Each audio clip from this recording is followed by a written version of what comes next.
So if they reject the application, you get to resubmit the application most likely, and you also get your money back of the application fees you have paid. But if they refuse, that means they have considered everything and they refused your application, you will not get your money back of the application fees you have paid.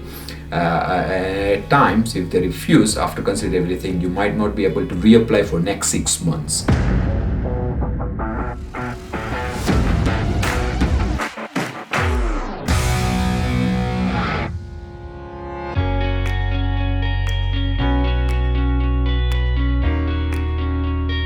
Hi, in this video I want to cover a few frequently asked questions, and I'll read out loud few questions from here and I'll answer those questions, the question you have put forward to us. So I'm very pleased, thank you for providing your question. It's all about sponsor license, and let me answer those questions one at a time for you on this video right now. So let's go to the question one. There is someone who asked us question long back, and it says, I'm a sole trader and sole owner of a hotel, and it's a registered and has a VAT registration certificate. Does it need to be a limited company to apply for sponsor license? And the answer is no, it doesn't need to be registered as a limited company. Any sole trader, self-employed person can also apply for sponsor license. That's the answer to the question. So if you need more information how to apply, please reach out to my team and they will be more than happy to assist.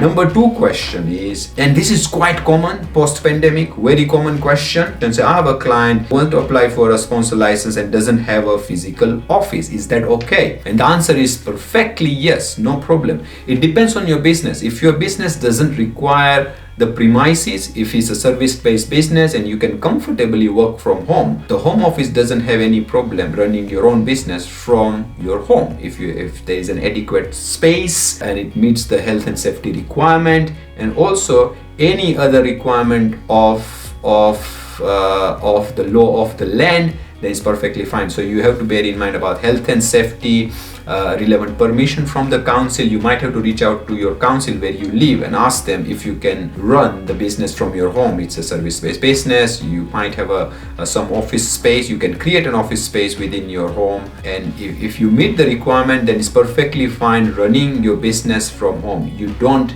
need to have specifically an office space at all. We have done this sort of license applications recently.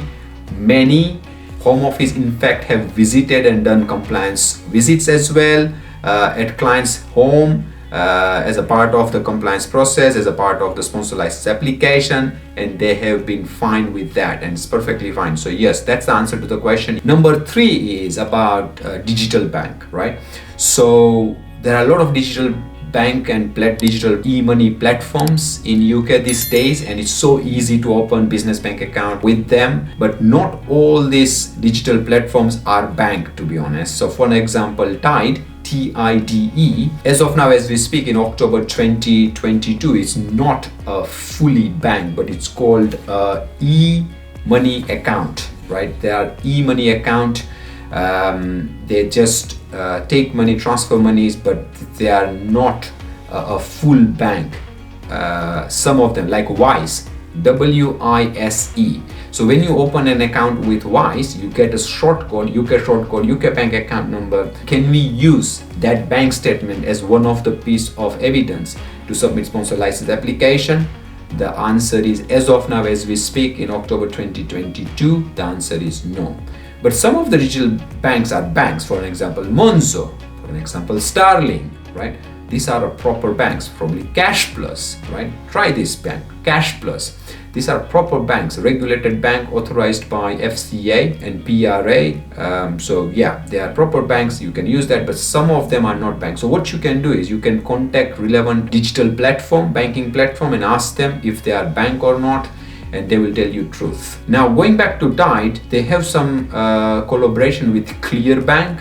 So I'm not sure, when they open business bank account, you have to ask them, are you regulated by FCA and PRA? The business bank account I'm having, is it a proper bank account or not? If you ask them this question, I hope they will understand what you mean. The downside of it, if you use this electronic payment platform thinking it's a bank account, your application might be refused because it's not a bank account regulated by FCA or PRA.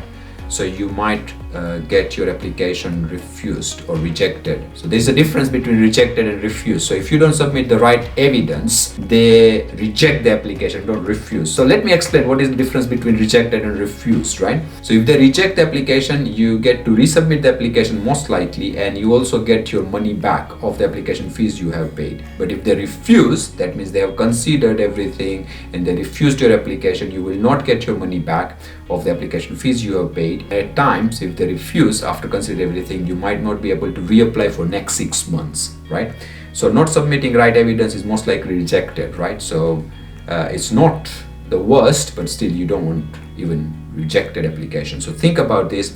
This is a frequently asked question. Is my bank statement valid to use it as one of the piece of evidence to submit my sponsor license application? So you have to check all this with the digital bank, if it's digital bank. If it's a high street bank, no problem. Barclays, NatWest, Lloyds, these are high street bank. Metro Bank, it's a high street bank in the UK, properly regulated. Even some Indian bank like ICICI is also regulated bank in UK, so it's perfectly fine to use bank statement from this bank as one piece of evidence for sponsorized application. Someone who doesn't know, you need minimum 4 evidence to submit your sponsorized application. If you want to know more about documents you need to submit, please watch one of my video on sponsor license application. You get full information there. Let's move on. Next question. After sponsor license, when you can pay less to your potential skilled worker, right? This is good question because general salary criteria is 25,600 per annum, or the ongoing rate for the specific SOC code. Now I'm sorry I have to use these technical terms, but I don't have any other mean. SOC code means is like Home Office has created a code list for every job role, and based on the job role they expect you to pay some minimum salary as per the SOC code, whatever the code it applies to.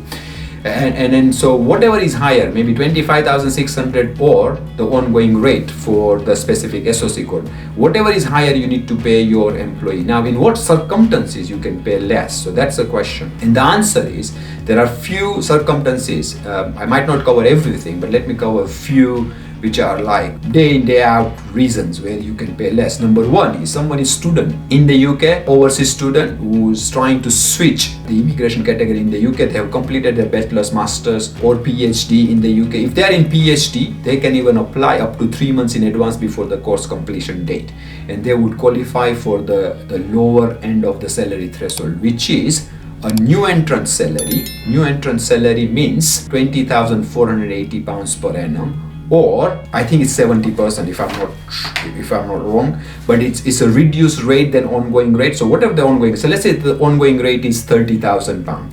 If I'm not mistaken here, it's 70%. So 30,000, 70% of 30,000 is 21,000.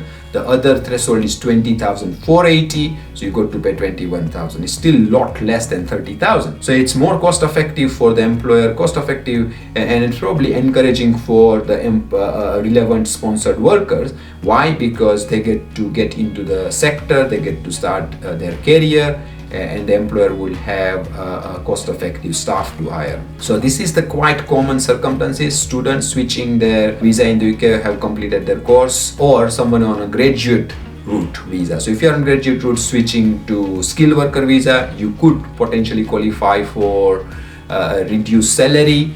The other common is if you are under 26 age, right? So if you are less than 26 years old, you could qualify for a lower new entrant salary, which is a lower threshold of salary, which is 20,480, or the 70% of ongoing rate, whichever is higher. You got to be paid to sponsor under skilled worker route. One more scenario, if you are in a role which is taking you to a professional qualification, you could qualify for new entrant salary again. So these are the common reason I could think of. Let me see. Yeah, one more is shortage occupation. If your job role is under shortage occupation, then you could be paid 20,480 or 80% of the going rate. So for an example, going rate is 30,000 for your salary, whatever it might be, and then 80% of it is 24,000, and 20,480, whichever is higher. The higher here is 24,000. So you can be paid 24,000 salary to qualify for the sponsored role. So these are the example around salary criteria. So in general terms, we call it new entrant salary, experience rate salary. This terminology were used in the previous route, which was a tier 2 route. But I'm still using it, just gives you an understanding where you could be paid less for a sponsored role. This might be useful for the employer who is trying to sponsor overseas skilled staff. Could be useful for students mainly if they're watching this video and trying to get into sponsorship route. And they might find this useful. Hope that helps. These are the FAQs I want to cover in this video. Might be too much for you, but you can take section by section, whatever the section is useful for you. I hope that helps. If you like my content, please like the video, subscribe to my channel. Hugely important to us. Please subscribe to my channel. I want to increase my subscriber base so I can share more and more knowledge at no cost to you, no cost to me, and many other people will be benefited with this free knowledge which I'm sharing here. Thank you for watching. Hope this helps.